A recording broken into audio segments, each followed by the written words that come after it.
Hello again, welcome to today's attempt at the Fibble puzzle. This is Wordle, but there's a lie on every row. Maybe that G is lying, but if it is, should it be grey or green instead? Who knows? Or maybe the L, I, D or E is lying instead. The only way to find out is to play.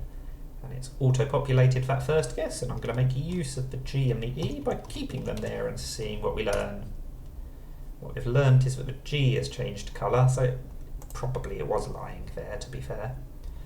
The E can't be lying though, because if it's lying once, it's lying twice. And it can't be lying twice, because the G has to be lying at least once. So there's definitely an E in this word. Let's assume for now that there's not an R, because it's more likely I've got wrong letters than right letters. So that just means we have to think of a word that's got an A and an E, but not in those positions. So let's see if we're off to the races. Oh!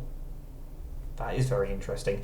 To be fair, probably the C is lying and it's just blank A, blank ER. I think that's the most common set of, or common arrangement of the information that we've got so far.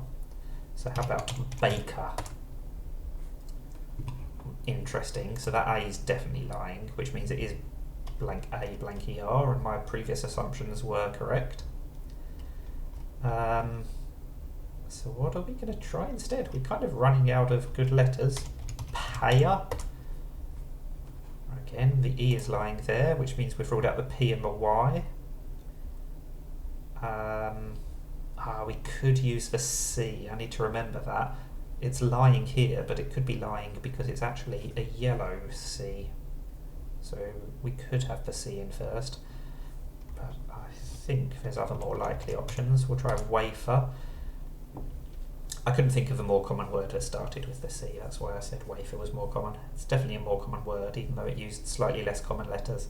So that was a bit of a hard mode trap there. We tried baker and payer and wafer. We eventually got the right two consonants to join the A-E-R. I had the A-E-R right from the second guess, so it's a little bit annoying. It took me 4 more guesses. Right from the second row, which was actually my first guess. But anyway, we got vote 5. That's not brilliant, but it's not terrible. Let me know how you got on. Thank you for watching, and bye for now.